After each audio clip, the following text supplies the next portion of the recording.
Hello नमस्कार, मेरा नाम है अंकित और आप देख रहे हैं झारखंड लेटेस्ट समाचार। आइए जानते हैं झारखंड की 20 बड़ी खबरों को सिर्फ 10 मिनट में। उससे पहले अगर आपने चैनल को सब्सक्राइब नहीं किया है तो चैनल को सब्सक्राइब कर लीजिए। धन्यवाद।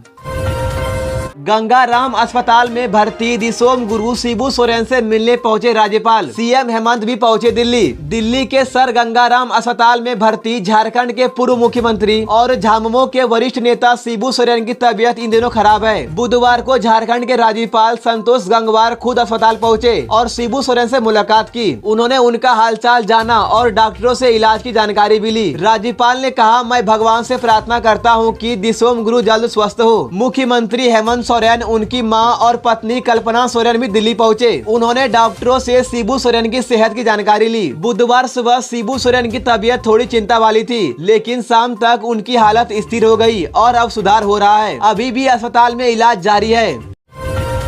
पलामू में दिन दहाड़े 44 लाख की चोरी, बच्चे के स्कूल से लौटने पर हुई जानकारी। पलामू जिले के त्रिपाठी कॉलोनी बारालोटा में दिन दहाड़े एक बड़ी चोरी हुई है। चोरों ने घर का ताला तोड़कर 30 लाख रुपए नगद और 14,18,000 के सोने चांदी के गहने चुरा लिए। ये घटना तब सामने आई जब घर का बच्चा स्कूल से लौटा। घर के मालिक गोविंद मेहता सुबह 8 बजे अपने बच्चे को स्कूल छोड़कर अपनी पत्नी के साथ गाँव चले गए थे। दोपहर 2 बजे जब उनका बच्चा स्कूल से लौटा तो देखा कि घर की ग्रिल और कमरों के ताले टूटे हुए थे। घर के सारे सामान बिखरे हुए थे और बक्से में रखे नगद, गहने और जरूरी कागजात गायब थे। बच्चे ने तुरंत अपने पापा को फोन किया। शिकायत मिलने के बाद शहर थाना प्रभारी ज्योति लाल रजवार मौके पर पहुंचे। पुलिस ने बताया कि सीसीटीवी फुटेज खंगाले जा रहे हैं और जल्द ही चोरों की पहचान कर उन्हें पकड़ लिया जाएगा। चोरी की रकम कुल मिलाकर लगभग 44 लाख रुपए की है। पड़ोसियों से पूछताछ और सीसीटीवी फुटेज की जाँच की जा रही है। पुलिस का दावा है कि जल्द ही पूरे गिरोह का पता लगा लिया जाएगा।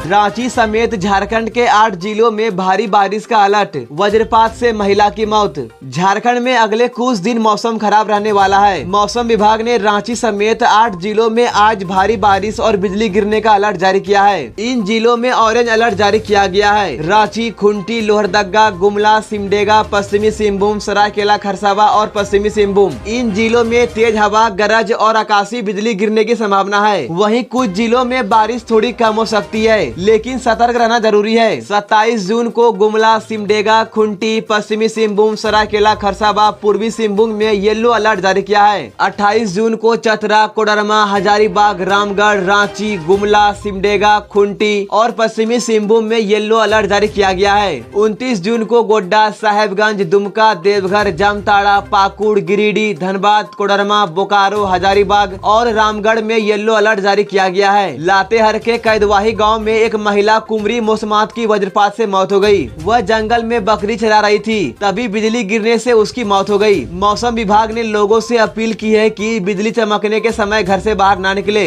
वैसे आप झारखंड के किस जिले से हैं, हमें कमेंट बॉक्स में एक बार जरूर बताइएगा।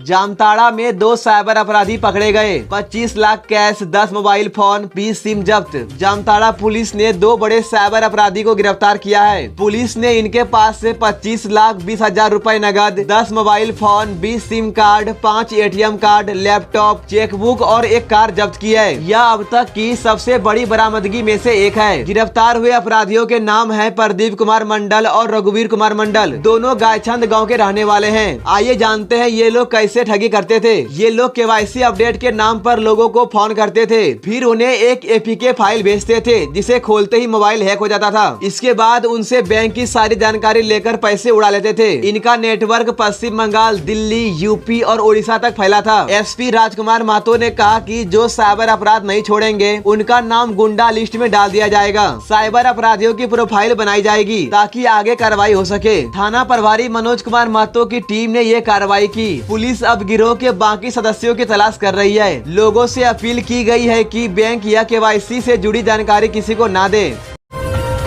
अपहरण केस में पुलिस की लापरवाही पर हाईकोर्ट सख्त, एसएसपी रांची को कोर्ट में पेश होने का आदेश। तुपुदाना थाना क्षेत्र में एक अपहरण के मामले को लेकर झारखंड हाईकोर्ट ने पुलिस की लापरवाही पर कड़ी नाराजगी जताई है। कोर्ट ने रांची के एसएसपी और तुपुदाना ओपी थाना प्रभारी को 30 जून की सुबह 10:30 बजे अदालत में पर्सनली हाजिर होने का आदेश दिया है। आइए जानते हैं क्या है पूरा मामला। याचिकाकर्ता सूरज मणि उरांव ने कोर्ट को बताया कि उनके बेटे का अपहरण हो गया था, लेकिन जब वो थाने पहुंचे तो पुलिस ने एफआईआर दर्ज नहीं की। बाद में पुलिस ने बच्चे को बरामद तो कर लिया, लेकिन फिर कोई कार्रवाई न करने का दबाव बनाया गया और एक लिखित पत्र भी लिया गया। याचिकाकर्ता ने यह भी बताया कि उन्हें धमकियां मिल रही है। सुनवाई के दौरान जस्टिस आनंद सेन की अदालत ने पुलिस से पूछा कि जब उन्हें संज्ञेय अपराध की सूचना मिली थी तो एफआईआर क्यों नहीं की गई। पुलिस ने कहा कि उन्होंने ही बच्चा को खोजा, लेकिन यह नहीं बताया कि कार्रवाई किस आधार पर शुरू की गई। इस पर कोर्ट ने सख्त नाराजगी जताई है। एसएसपी रांची और तुपुदाना ओपी प्रभारी को 30 जून को कोर्ट में पेश होना होगा। कोर्ट ने यह भी साफ किया है कि अगर याचिकाकर्ता को भविष्य में फिर कोई धमकी मिली तो संबंधित पुलिस अफसरों पर सख्त कार्रवाई होगी। जमीन विवाद में भाई ने ही भाई को मार डाला, कुल्हाड़ी से की गई थी हत्या। गिरिडीह जिले के तीसरी प्रखंड में भाई ने ही अपने सगे भाई की हत्या कर दी। यह खौफनाक वारदात 23 जून को चरकी गांव में हुई। हत्या का कारण जमीन का पुराना विवाद था। त्रिभुवन राय की कुल्हाड़ी से हत्या उनके छोटे भाई भिखारी राय ने कर दी। पुलिस के मुताबिक दोनों भाइयों के बीच 3 साल से जमीन को लेकर झगड़ा चल रहा था। घटना के दिन भिखारी राय ने शराब पी और मौके की तलाश में बैठा रहा। जब उसका भाई अकेला मिला तो कुल्हाड़ी से वार कर उसकी हत्या कर दी। हत्या के बाद आरोपी ने कुल्हाड़ी को तालाब में फेंक दिया और खून से सनी शर्ट छिपा दी। मृतक के तीसरे भाई गोवर्धन राय ने थाने में शिकायत दर्ज कराई। पुलिस ने गिरिडीह एसपी के निर्देश पर स्पेशल टीम बनाकर 2 दिनों के अंदर आरोपी को गिरफ्तार कर लिया। अब आरोपी को न्यायिक हिरासत में जेल भेज दिया गया है।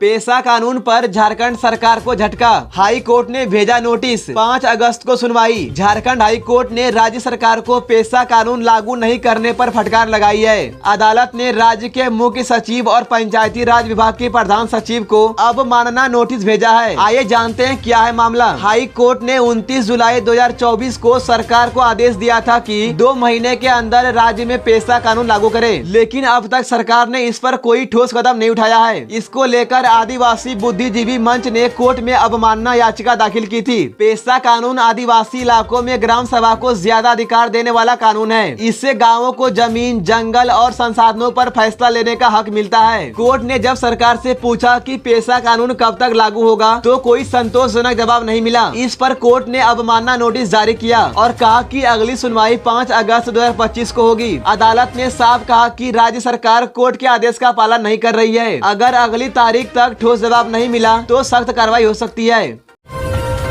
पीएम मोदी का झारखंड को बड़ा तोहफा, झरिया खदान आग पीड़ितों के लिए 5,940 करोड़ का नया प्लान। झारखंड के झरिया में दशकों से जल रही कोयला खदान की आग और वहां रहने वाले लोगों की मुश्किलों को देखते हुए अब केंद्र सरकार ने बड़ा फैसला लिया है। प्रधानमंत्री नरेंद्र मोदी की अध्यक्षता में हुई बैठक में 5,940 करोड़ रुपए का नया मास्टर प्लान पास किया गया है। यह योजना 2009 की पुरानी योजना की जगह पर लागू की जाएगी, जो अब तक सफल नहीं हो सकी थी। आइए जानते हैं क्या है इस योजना में। जिन इलाकों में कोयला खदान की आग से लोग प्रभावित हैं, उन्हें सुरक्षित जगहों पर बसाया जाएगा। वहां सड़क, स्कूल, अस्पताल और रोजगार के साधन भी बनाए जाएंगे। हर साल कोल इंडिया की तरफ से 500 करोड़ रुपए इस योजना में दिए जाएंगे। प्रत्येक प्रभावित परिवार को 1 लाख रुपए अनुदान और 3 लाख रुपए कर्ज भी दिया जाएगा। नई योजना में पहले कोयला खदान की आग को बुझाया जाएगा और फिर वहाँ रह रहे परिवारों को सुरक्षित जगह पर ले जाकर बसाया जाएगा। झरिया में 1916 में पहली बार आग लगने की खबर मिली थी। पुराने समय में निजी कंपनियों ने बिना सुरक्षा के कोयला निकाला, जिससे जमीन के नीचे खाली जगह बन गई। अब वहां से धुआं निकलता है, जिससे लोगों की जान खतरे में है। आसपास के इलाकों में धुएं और गैस के कारण लोग बीमार हो रहे हैं। पर्यावरण विशेषज्ञ पहले ही कह चुके हैं कि यहाँ कभी भी बड़ा हादसा हो सकता है। सरकार का कहना है कि अब योजना तेजी से और चरणबद्ध तरीके से लागू की जाएगी। लोगों का पुनर्वास पहली प्राथमिकता होगी।